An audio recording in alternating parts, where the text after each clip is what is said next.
thanks for having me back out.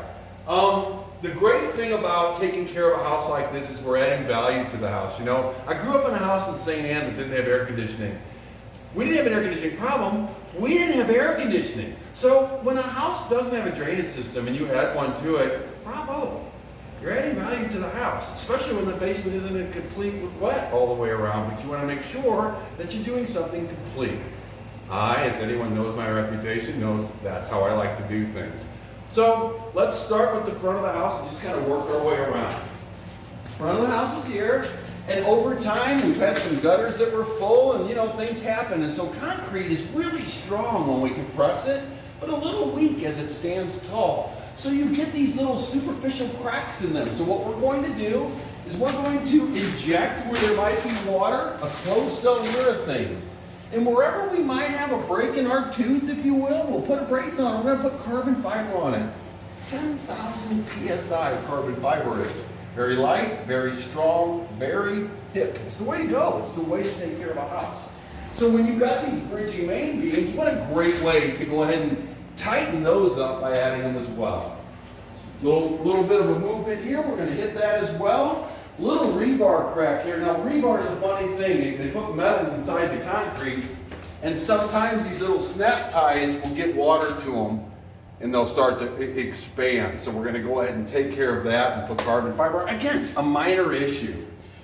Near the back of the house, when people start to get water coming up, and this is called the cove. That is where the floor and the wall comes together. Another real benefit and a kind of a catch-all in the event that something happens is to have cove plate added to the system. And Joe, you want to have that, and I can't say that I blame you. This way, in the event that we have life strikes, you've got a line of defense. Other than what they did to you before when you bought the place, brother, but this is what they did to you then. And I can assure you, this is not the way we want to go about it, so we'll go ahead and take all that out, and we'll make our adjustments to the footing and the floor, and we'll be fine. As we make our way around, we've got it's called cast in place. It's poured concrete, but it's doing a very, very good job right now. I was a little concerned. I saw some dirt on the walls. Well, they've already taken care of that. There was some wood replaced up top. We're going to take a look at a patio on the back.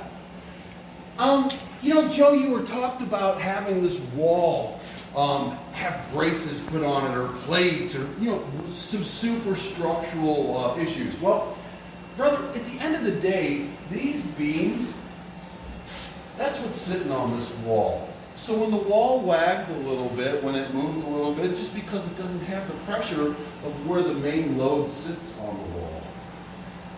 Add a bunch of windows to it.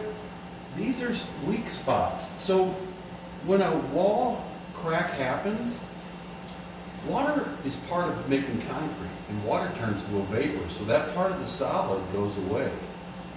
That's why you got the perfect crack around the perimeter of the house when the floor is poured, and that's why you get cracking in the floor. They can put control joints in. So it's pretty expected to have those happen.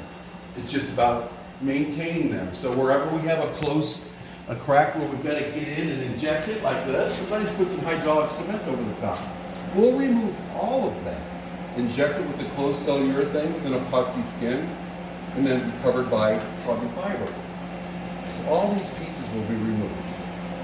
This will have a dig and seal done on it. This is a real dry mixed concrete. You can see that the cement didn't get enough water around it to really create a good paste.